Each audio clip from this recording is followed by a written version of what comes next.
안녕하세요. 하재소프트의 이봉석입니다. 그동안 평안하셨습니까?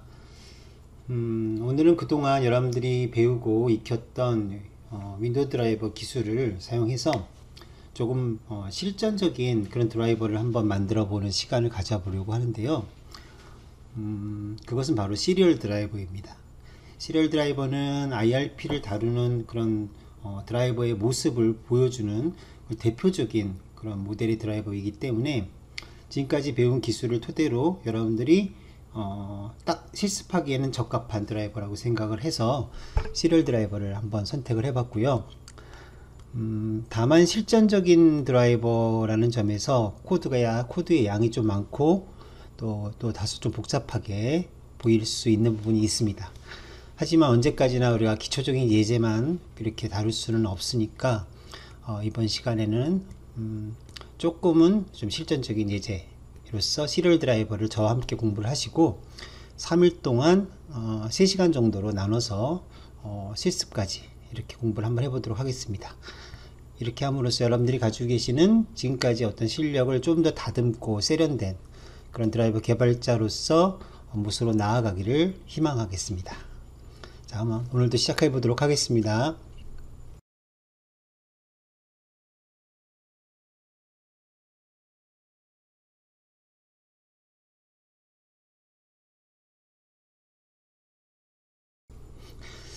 윈도우 드라이버 연대기 오늘은 벌써 76편이 되었는데요.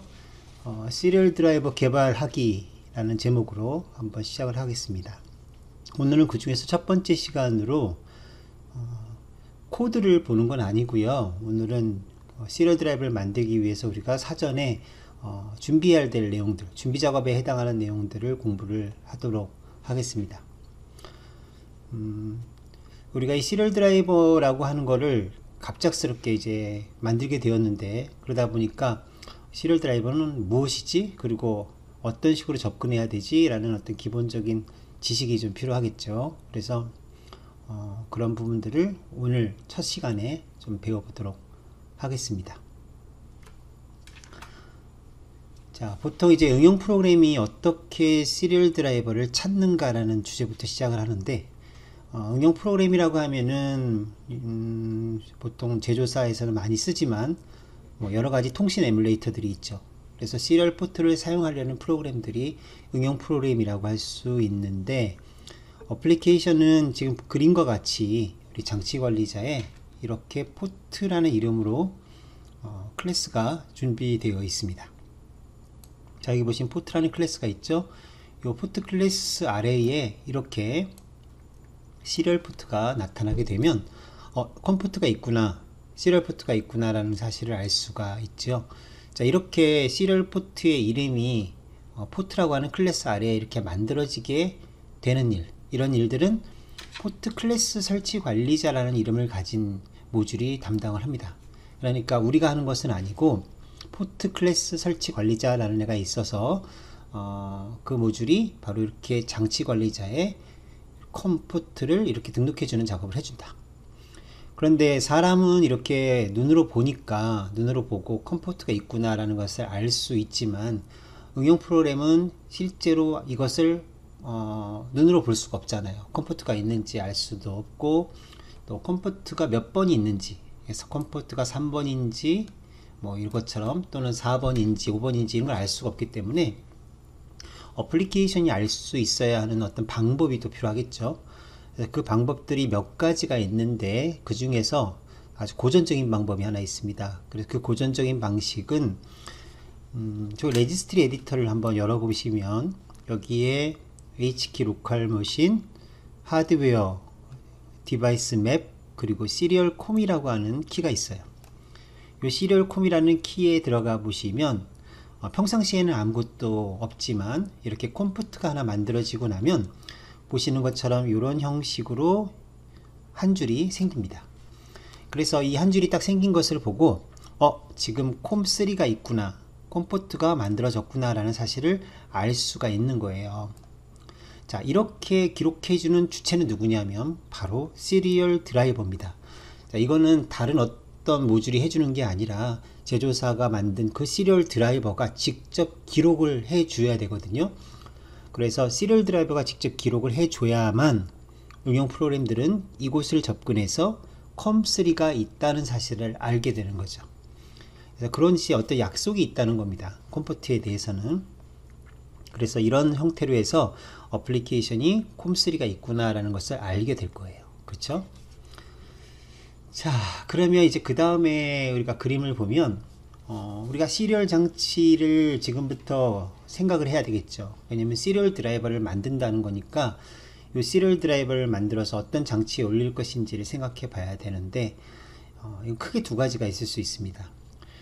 왼쪽에 보시는 이 가장 단순한 모델, 그러니까 맨 위쪽에는 FDO가 하나 있고 그 밑에 PDO가 하나 있는 이 가장 단순한 모델, 이런 형태의 디바이스 스택을 구성을 하겠다 라고 한다면 이런 시리얼 장치는 확장성이 없는 시리얼 장치라고 합니다. 그러니까 확장하지 않는 시리얼 장치라고 생각할 수 있는 것들이에요. 자, 이게 무엇이냐라면 살짝 막연하게 여러분 느낄 수가 있는데 시리얼 장치라고 해서 우리가 RS232 포트를 다 달고 있는 건 아니고 외부에 확장을 하지 않고 통신하는 방법만, 즉 앞에서 보셨던 이 어플리케이션이 드라이버하고 커뮤니케이션 하는 방법에 있어서만 컴포트로서의 API를 쓴다는 것이지, 진짜로 이 컴포트가 정말 시리얼 RS232 케이블 같은 진짜 시리얼 포트 케이블이 될 필요는 없다는 얘기죠. 그래서 다시 내려오자면 왼쪽에 보시는 것처럼 이렇게 스택을 구성을 하게 되면 이런 스택은 확장성이 없는 시리얼 장치, 그러니까 이른바 버추얼 시리얼 장치, 이렇게 여러분들이 보통 생각하는 그런 디바이스 스택이 되겠습니다. 물론 우리가 지금 실습해 보려고 하는 것도 여기 이 버추얼 시리얼에 해당하기 때문에 왼쪽이라고 할 수가 있고요. 자, 이때 이 PDO라고 하는 건 여러분들이 공부를 다 해봐서 아시겠지만 버스 드라이버가 만들어 주는 거죠. 버스 드라이버에는 뭐 가상 버스도 있을 수 있고 그림처럼 USB 버스, PCI 버스, 이런 식의 다양한 버스들이 이 PDO를 담당하게 되겠죠. 자, 그런데 이제 오른쪽을 보시면은 또 다른 디바이스 스택이 눈에 띕니다. 이 디바이스 스택을 보면 기존에 앞에 보셨던 FDO와 PDO만 있는 것이 아니라 그 위쪽에 어퍼 피도라는 게 하나 더 붙어 있는 구조가 눈에 띄죠. 이렇게 올라와 있는 디바이스 스택을 구성하는 경우도 있습니다. 보통 이 어퍼 피도에 올라가는 애들로서 어떤 애가 올라가냐면 시리얼 이넘이라는 애가 대표적인 애인데요. 자, 제가 여기다 철자를 써보자면 시리얼 이넘이라고 합니다. 시리얼 이넘, 쓰기가 되게 어렵네요. 시리얼 이넘. 자, 그러니까 시리얼 포트 이뉴멀레이터라는 뜻이 되겠죠. 그런 이름을 가지고 있는 애가 보통 이 어퍼 피도로 올라가는 그런 스택을 구성할 수가 있는데, 자, 이건 여러분들의 의지예요. 자, 우리가 이렇게 구성을 하겠다라고 해서 INF 파일을 준비를 하게 되면 이렇게 올라가게 되면 요 시리얼 이넘은 그 이후에 그 시리얼 포트에 또다시 연결되는 프린터나 마우스 같은 장치들을 검색을 합니다. 그래서 검색된 장치가 다시 발견되면 이 그림처럼 시리얼 마우스가 있다 그러면 그곳을 위한 다시 새로운 디바이스 스택을 형성하게 되는 거죠. 자, 그러니까 진짜 시리얼 포트라고 우리가 옛날부터 많이 다루던 그 RS232 케이블 같은 게 여기에 해당한다고 할 수가 있는데, 그런 형태로 시리얼 장치를 만들겠다라고 여러분들이 생각하신다면, 즉 확장성을 가시겠다라고 생각하신다면 오른쪽에 보시는 것과 같은 디바이스 스택을 구성하셔야 되는 거고, 아니다 나는 버추얼 시리얼만 만들 것이다 라고 하신다면 왼쪽에 보시는 것처럼 이렇게 스택을 구성하시면 충분하다라고 할 수가 있겠죠. 자, 그 다음 보겠습니다. 자, 이번에는 어플리케이션에서 우리 버추얼 시리얼까지 왔다 갔다 하는 이 흐름들을 잠깐 제가 정리를 해 봤는데요. 자, 버추얼 시리얼 포트 드라이버는 당연히 커널 레벨에서 동작을 하고 있습니다. 그렇죠? 그리고 어플리케이션은 유저 레벨에 있는 것을 가정을 했고요. 자, 어플리케이션은 대표적으로 통신 에뮬레이터 같은 것들이 되겠죠. 제가 특정 제조사의 어플리케이션을 얘기하기는 좀 어렵고, 통신 에뮬레이터 그런 것들이 이 어플리케이션이라고 할 수가 있는데, 자, 어플리케이션은 어떻게 버추얼 시리얼과 통신을 하느냐. 아까 앞에서 보셨던 요 컴3라고 가정하자면 이렇게 컴3가 존재한다는 것을 알게 되면 어플리케이션은 이제 이 컴3 이름을 가지고 보시는 것처럼 create 파일을 하게 됩니다. 그래서 자, 여기 보시면은 여기 create 파일 보이시죠? create 파일을 해서 컴3라는 이름으로 접근을 시도하는 거죠. 그럼 이 접근이 이 그림 보시는 것처럼 커널 레벨에 있는 버추얼 시리얼 드라이버까지 내려갔다가 올라오게 되겠죠. 그 외에 필요하다면 클로즈 핸들 같은 함수도 사용할 수가 있고, API 함수 중에서 read 파일, write 파일도 쓸 수가 있죠. 이 그림 보시는 것처럼 read 파일, write 파일. 그러니까 read 파일, write 파일을 써도 이것도 역시 버추얼 시리얼로 내려간다는 것을 알 수가 있고요. 그리고 이제 시리얼 API라는 게 또 있습니다. 시리얼 API, 즉 시리얼 드라이버하고 통신을 하기 위해서 따로 설계한 API가 있는데, 이 시리얼 API를 사용해도 역시 버추얼 시리얼과 통신을 할 수가 있어요. 그런데 단 시리얼 API를 쓰면 여기 그림에 보시는 것처럼 변환이라고 하는 과정을 거쳐서 실제적으로는 디바이스 IO 컨트롤이라는 함수를 사용하는 결과를 가져오게 됩니다. 그래서 버추얼 시리얼 드라이버 입장에서 볼 때는 디바이스 IO 컨트롤이라는 함수를 통해서 내려온 것처럼 여겨지는 거죠. 이해 가십니까?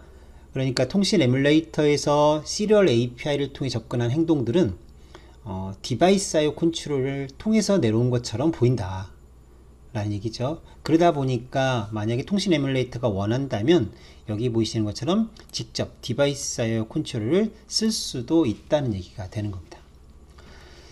자, 그럼 결국은 이와 같은 방법으로 어플리케이션 개발자들은 시리얼 포트와 통신을 시도하려고 할 것이고, 버추얼 시리얼 드라이버는 이렇게 접근한다는 것을 사전에 알고서 준비를 해야 되는 거겠죠. 그쵸?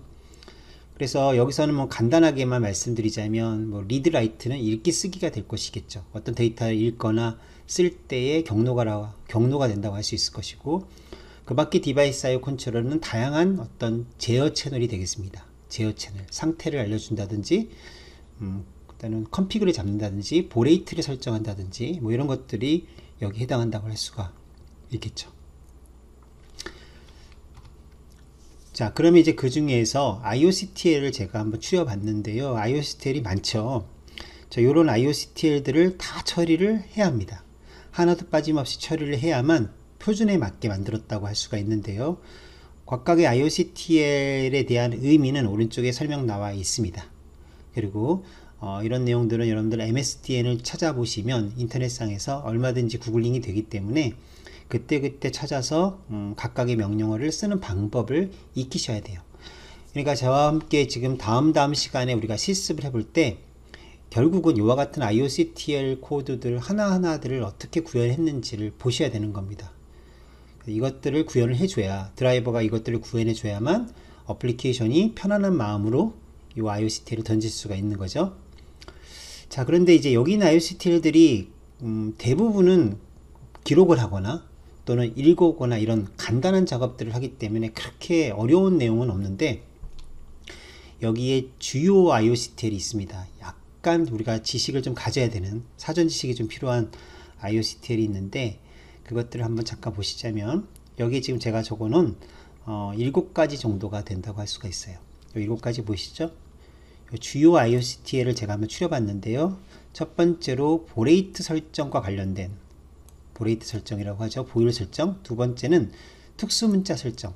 그러니까 우리가 어떤 데이터가 수신이 됐을 때 그 수신된 데이터들 중에서 특정 데이터가 들어오면 뭐 이런 것들을 우리가 설정할 수 있다는 거죠.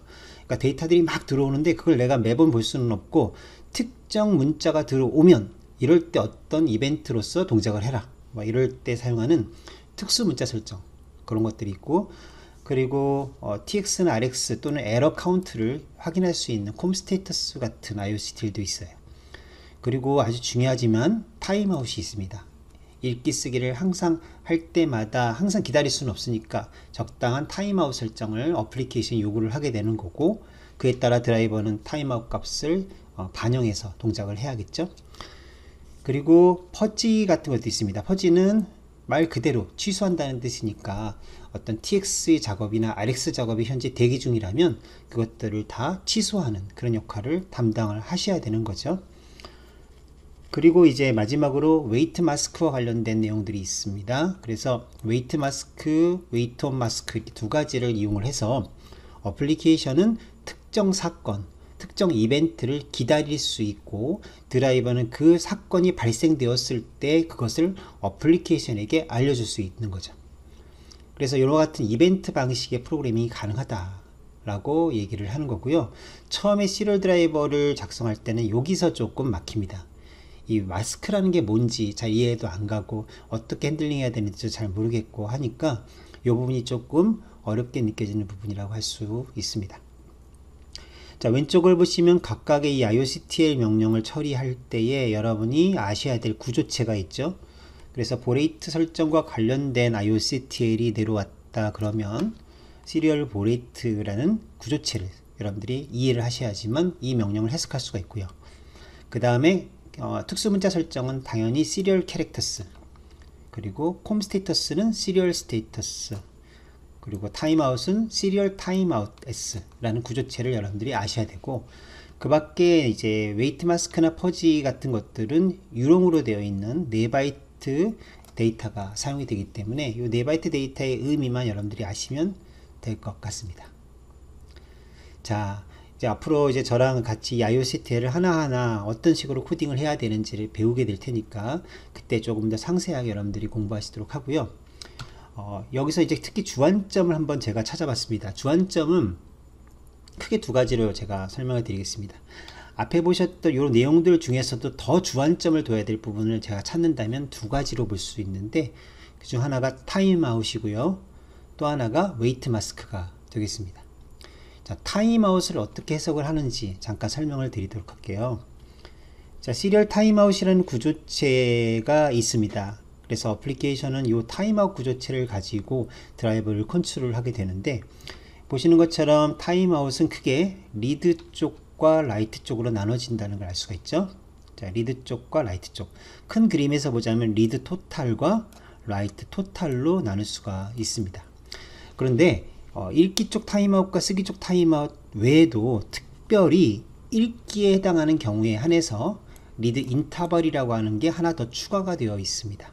그러니까 큰 그림에서는 읽기 타임아웃, 쓰기 타임아웃 두 개가 있지만 그 읽기 중에서도 또 하나가 더 있다는 거죠. 토탈이 있고 인터벌이 있다는 거예요. 그래서 이 각각은 미리세컨드 단위의 시간이 설정이 되는데 하나하나의 의미를 좀 알고 있어야 된다는 겁니다. 이거를 제대로 조작을 못하면 어플리케이션과 제대로 된 통신을 할 수가 없기 때문에 정말로 그 시리얼 통신이 제대로 안 되는 경우가 많습니다. 그래서 이 타임아웃 값을 정확하게 핸들링을 해 주셔야지만 된다는 건, 그건 경험에서 나오는 거니까 꼭 기억을 해 주시고요. 자, 하나하나 필드의 의미만 좀 살펴보도록 하면은, 먼저 리드 쪽에 인터벌 타임아웃이라는 값이 있죠. 요거는 그 말 그대로 보자면 인터벌, 즉 어떤 한 문자가 수신된 뒤에 다음 문자가 들어올 때까지 기다리는 시간입니다. 우리가 보통 문자가 들어올 때는 한 바이트 한 바이트씩 들어온다고 생각을 하잖아요. 이때 한 바이트 한 바이트 한 바이트 들어오는 그 시간, 그 사이의 시간이 일정한 시간보다 더 지연되면 타임아웃을 걸어라, 이렇게 어플리케이션 설정할 수가 있겠죠. 예를 들면 이제 보레이트 9600 기준으로 본다면, 보레이트 9600이면 초당 1200바이트니까 약 한 바이트가 들어오는데 830 마이크로세컨드 정도가 되죠. 830 마이크로세컨드면 충분하기 때문에 그 정도 시간보다 조금 긴 시간으로 타임아웃 설정을 하고 싶다. 그러면 이제 9600 보레이트에서 적당한 인터벌 타임이라고 할 수가 있겠죠. 자, 이런 설정이 내려올 수도 있고, 그 외에는 이제 리드 쪽과 라이트 쪽은 둘 다 토탈이라는 의미로 해석을 하는 타임아웃 값이 있을 수 있는데, 토탈은 해석이 굉장히 용이합니다. 어떻게 해석을 하냐면, 자, 두 개씩 있죠. 자, 리드 토탈 쪽도 보시면은 멀티플라이어 하고 콘스탄트가 있습니다. 라이트 토탈도 멀티플라이어 콘스탄트가 있어요. 그래서 이 말은 뭐냐면, 어플리케이션이 지금 내가 10바이트를 읽겠다 그러면 그 10바이트라는 의미, 그 바이트 수 있잖아요.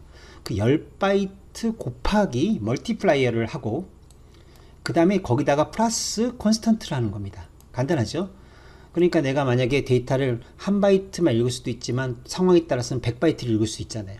그러니까 한 바이트 읽을 때 타임아웃 값과 100바이트 읽을 때 타임아웃 값이 같을 수는 없죠. 그만큼 더 오랫동안 기다려야 될 테니까.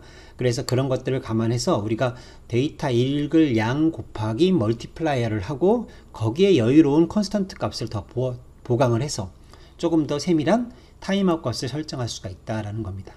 자, 쓰기도 마찬가지죠. 우리가 기록을 하겠다라고 했을 때 그 기록을 하려는 시도가 100바이트를 기록하는 거와 1바이트를 기록하는 거는 엄연히 시간이 차이가 나게 되겠죠. 디바이스가 처리하는 데 있어서 시간 차이가 나기 때문에. 그래서 타임아웃 설정을 할 때 멀티플라이어를 이용해서 내가 100바이트면 100바이트 곱하기 멀티플라이어 플러스 컨스턴트 이런 식으로 설정된 그 타임아웃 값을 가지고 드라이버는 타이머 설정을 해야 되는 겁니다. 자, 여기 이제 주의할 내용이 하나 있습니다. 자, MS 문서에 보면 단 주의할 내용이 하나 명시되어 있는데 그게 뭐냐면 리드 인터벌 타임아웃 값이 만약에 FFFFF를 가지면서 동시에 리드 토탈 타임아웃 멀티플라이어와 리드 토탈 타임아웃 컨스턴트라고 하는 값이 둘 다 0인 경우가 있습니다. 특별한 경우거든요. 자, 이렇게 되어 있는 설정이 내려오면 리드 쪽에선 타임아웃을 쓰지 않는다라는 얘기가 됩니다. 즉 타임아웃을 쓰지 않겠다는 얘기가 된다는 거예요. 이거 되게 중요한 얘기입니다. 이게 무슨 말이냐면 타임아웃을 쓰지 않는다는 말은 그러면 데이터를 달라고 했을 때 어떻게 해줘야 되느냐, 데이터가 없으면 없는 대로 돌아가야 됩니다. 절대로 데이터가 들어올 때까지 기다리면 안 됩니다. 무슨 얘기인지 아시겠어요? 데이터가 없으면 없는 대로 그냥 돌아가야 된다는 거예요. 즉 리드 요청이 왔을 때 0바이트로 돌아가야 된다는 겁니다. 이 설정으로 되어 있다면 굉장히 중요한 얘기입니다. 그리고 라이트 같은 경우도 뭐 마찬가지로 할 수 있는데 기다리지 말고 에러가 되든 1바이트도 라이트를 못 하더라도 돌아가야 된다. 이럴 때는 여기 보신 것처럼 멀티플라이어 값이 0이고 컨스탄트 값이 0일 때 마찬가지가 되는 거죠. 그러니까 타임아웃을 쓰지 않는다라고 하는 것 자체는 어떤 의미로 바라봐야 되냐면 기다리는 작업이 없어야 된다는 거예요. 읽기도 기다림이 없어야 되고 쓰기도 기다림이 없어야 된다는 거죠.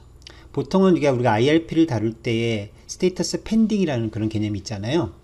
근데 그런 스테이터스 펜딩이 사용되면 안 된다라는 얘기가 되는 겁니다. 자, 이해가 좀 가시나 모르겠습니다. 자, 그래서 이런 어떤 타임아웃 설정과 관련된 내용들이 하나의 주안점이라고 할 수 있고요. 마지막으로 사건, 즉 웨이트 마스크가 또 두 번째 주안점이라고 할 수가 있는데, 사건의 종류는 여기 아래에 보시는 것처럼 시리얼 이벤트 RX 캐릭터부터 시작해서 시리얼 이벤트 2까지 이렇게 다양한 이벤트들이 밑에 설명이 되어 있습니다. 그러니까 이와 같은 사건들 중에 어느 한 사건 또는 두 가지 사건 이상의 사건들이 발생을 하게 됐을 때 그것을 어플리케이션에게 디바이스 드라이버가 알려주도록 하는 게 바로 요 웨이트 마스크가 되는 거예요. 그러다 보니까 어플리케이션 개발자들은 조금 더 효과적인 프로그래밍이 가능하겠죠. 우리가 비동기로 프로그래밍 하면서 특정 조건이 됐을 때만 내가 깨어나와서 그때 데이터를 처리하겠다. 이럴 때에 바로 요 웨이트 마스크라고 하는 이 사건을 사용하게 됩니다. 자, 여기 있는 각각의 의미들도 다 다양한 의미들이 들어있지만 그 중에서 한두 가지만 설명을 드리자면 맨 첫 번째 가장 많이 사용되는 게 바로 요 시리얼 이벤트 RX차거든요. RX차는 말 그대로 무언가 1바이트라도 들어오면 이런 뜻이에요. 그러니까 어떤 외부로부터 데이터가 하나라도 들어오면 이런 뜻이니까 굉장히 많이 쓰이겠죠. 즉 수신됐을 때를 알기 위해서 우리가 이 이벤트를 기다리는 행동을 하게 되고요. 두 번째, 시리얼 이벤트 RX 플래그 같은 경우에는 특수 문자를 설정해 놓고 그 특수 문자가 들어왔다는 상황이 있을 때, 그러니까 어떤 스페셜한 캐릭터를 설정해 놓고 그 캐릭터가 들어왔을 때, 그럴 때 사건을 어플리케이션에게 알려줘야 된다. 이게 RX 플래그라는 게 되겠습니다. 자, 이거 말고도 이제 다양한 보시는 것처럼 많은 이벤트들이 존재하니까 이것도 각각 의미에 맞게 여러분들이 지원해 주시는 게 꼭 필요하다는 얘기가 되는 거고요. 자, 어쨌든 간에 이 웨이트 마스크를 다루는 구체적인 방법은 다다음 시간에 우리가 조금 더 세밀한 공부를 통해서 설명해 드리도록 하겠습니다. 자, 이제 마지막으로 우리가 고려해야 될 사전 작업에 필요한 게 뭐냐면 시리얼 드라이버를 설치할 때 시리얼 드라이버 설치 파일이 있어야 되겠죠. 이 설치 파일의 내용은 비교적 간단합니다. 보편적인 일반적인 우리 윈도우 드라이버 설치 파일과 그 형태가 사실상 동일하기 때문에 크게 다를 게 없고요. 하나만 기억을 하셔야 되는 게 있다면 바로 여기 버전이라는 섹션에 이 설치 파일 내에 버전이라는 섹션이 있고, 버전 섹션 안에 클래스라고 하는 건 포츠라고 적어 주셔야 되고, 클래스 GUID는 여기 있는 이 값을 그대로 써 주셔야 된다는 거. 그래야만 포트 클래스로 설치가 된다는 겁니다. 요것만 여러분들이 조심하시면 되겠습니다. 그게 어렵지 않죠. 자, 이렇게 설치를 해야 되는 이유가 어디 있냐면, 이곳에 지금 들어있는 요 클래스 GUID 값과 동일한 요 키 값을 레지스트리에서 찾을 수가 있는데요. 자, 레지스트리를 보면 HQ 로컬 머신의 시스템 커런트 컨트롤 셋 컨트롤 클래스라고 하는 키 아래에 요 키와 동일한 키를 찾아가 보시면 이렇게 그림처럼 요와 같은 내용이 나와 있을 거예요. 그래서 여기에 바로 포트 클래스를 설치할 때 사용되는 클래스 인스톨러를 설명하는 그런 레지스트리 키라고 보시면 되겠고, 이 클래스 인스톨러가 누군지 나와 있죠. 인스톨 32 바로 ms-poch.dll 이라는 이름을 가진 모듈이 가진 함수 중에서 포츠 클래스 인스톨러라는 이름을 가진 함수가 바로 클래스 인스톨러 역할을 한다, 이런 뜻이 되는 거죠. 그러니까 포츠 클래스 인스톨러 역할을 하는 애가 바로 요 DLL이 가진 함수다 라는 것을 여기서 명시를 하고 있는 겁니다. 그러니까 우리가 INF 쪽에서 이렇게 클래스를 포츠로, 그리고 클래스 GUID를 이런 식으로 기록을 해 주신 상태로 설치를 하셔야만 이곳에 지금 등록되어 있는 포츠 클래스 인스톨러가 이 설치 파일을 딱 이제 맡아가지고 이제 설치 과정을 진행하게 되는 거고, 이 설치가 문제가 없이 쭉 완료가 되면 맨 처음에 보셨던 바로 이렇게 포트 클래스 인스톨러가 만들어주는 이런 장치 관리자의 새로운 장치가 나타나게 되고, 이 장치의 이름이 com3면 com3, com4면 com4 라는 이름으로 이렇게 디스플레이가 되는 겁니다. 자, 오늘은 이제 가장 기초적인 내용을 먼저 여러분들하고 같이 살펴봤습니다. 조금 내용이 그렇게 쉬운 내용은 아니기 때문에 천천히 서서히 우리가 하나씩 습득하는 것이 필요할 것 같고요. 다음 시간부터는 또 이어서 우리가 더 코드를 작성하는데 꼭 필요한 기술들, 그 기술들을 배우고 또 상세히 코드 작성하는 방법을 배운 다음에 마지막에는 실습까지 하는 걸로 이렇게 한번 진행해 보도록 하겠습니다. 오늘도 고생하셨습니다. 다음에 뵙겠습니다. 감사합니다.